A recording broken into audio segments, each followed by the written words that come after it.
كما صليت على إبراهيم وعلى آل إبراهيم إنك حميد مجيد. اللهم بارك على محمد وعلى آل محمد كما باركت على إبراهيم وعلى آل إبراهيم إنك حميد مجيد. إن الحمد لله وحده، والصلاة والسلام على من لا نبي بعده. أعوذ بالله من الشيطان الرجيم. بسم الله الرحمن الرحيم. ورفعنا لك ذكرك. وقال تعالى: إنا أعطيناك الكوثر. صدق الله العظيم. وقال رسول الله صلى الله عليه وسلم: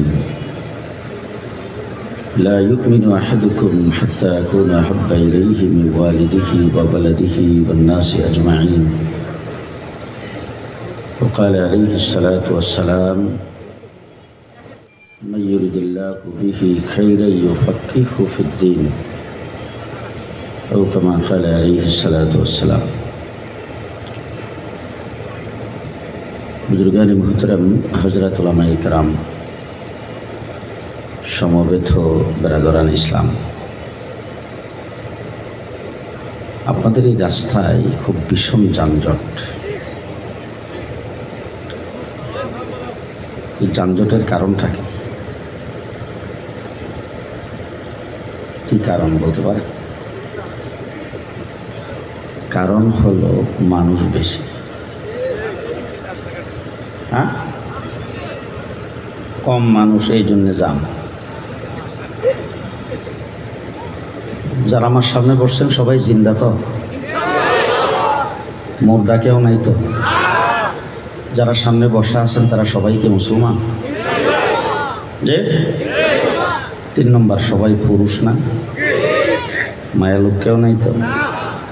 তাহলে 3টা জিনিস সামনে রাইখা তারপরে কথা বলবেন। অধিক পরিমাণে মানুষ হওয়ার কারণে ভীষণ যানজট।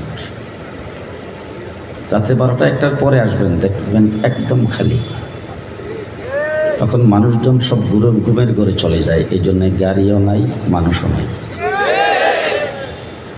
ওই মেন রোডে যখন আসলাম তখন মাহফিল কোথায় খুঁজে পাচ্ছিলাম না মাইকের আওয়াজে।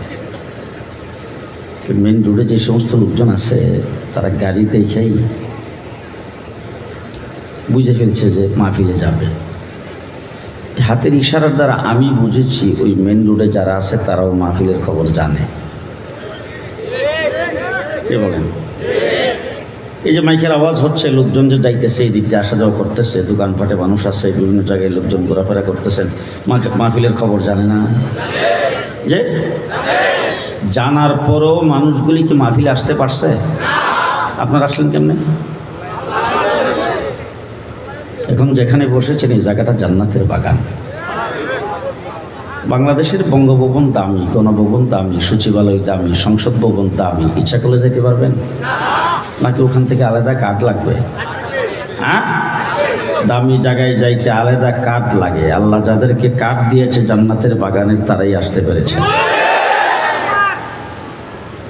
অসংখ্য মানুষের ভিতর থেকে আল্লাহ পাক আপনাদেরকে জান্নাতের বাগানের জন্য নির্বাচিত করেছেন। বিজ্ঞ উলামায়ে কেরাম, দেশের শীর্ষস্থানীয় আলেমে দ্বীন আপনাদের সামনে আলোচনা করেছেন। সামনে হয়তো আমার পরও আরও আলোচনা শুনবেন। মধ্যখানে রাস্তায় যেহেতু যানজটের কারণে আমার এখানে পৌঁছতে দেরি হয়েছে, আমার সামনে আরও প্রোগ্রাম আছে, এই জন্যে সময় হাতে খুব কম। অল্প সময়ের ভিতরে আমি খুব সংক্ষেপে 2-4টা কথা আপনাদের সামনে বলবো। আজকের মাহফিলের বিষয়বস্তু শানে রিসালাত। কি? শানে রিসালাত। আমার নবী মুহাম্মদুর রাসূলুল্লাহ সাল্লাল্লাহু আলাইহি ওয়াসাল্লাম এই সৃষ্টি জগতের উদ্দেশ্য, কথা ভালো করে বোঝার চেষ্টা করবেন। সৃষ্টি জগতের মকসুদ, দৃষ্টান্তস্বরূপ যদি আমি আপনাদের সামনে বলি, কিছুক্ষণের জন্য একটা বিষয় মাইনা নেবেন, পরে বাদ দিয়ে দিন। আজকে আমি আপনাদের এখানে দাওয়াত কবুল করেছি, আমি আসব। আমি আসার উপলক্ষেই আজকের মাহফিলের ইন্তজাম। কিছুক্ষণের জন্য মানেন, পরে বাদ দিয়ে দিন।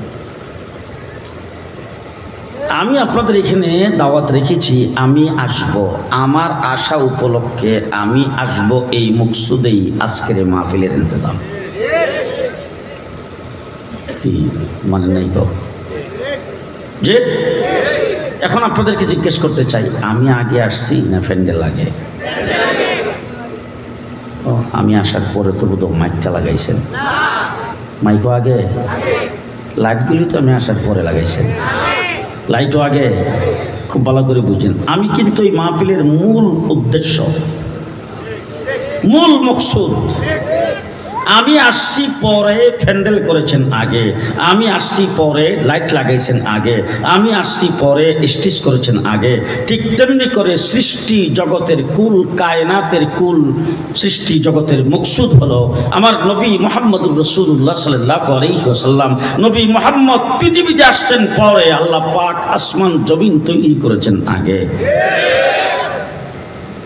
নবী মুহাম্মদুর রাসূলুল্লাহ সাল্লাল্লাহু আলাইহি ওয়াসাল্লামকে আল্লাহ পাক পৃথিবীতে প্রেরণ করেছেন পরে, চন্দ্রের সূর্যের লাইট লাগাইছেন আগে। কথা কি বুঝাইতে পারতেছি? এটা একটা দৃষ্টান্ত স্বরূপ বলেন তো বাবা, এটা রাখেন তো। এই ভাত খান চাউলের না দানের? চাউল আগে না দান আগে?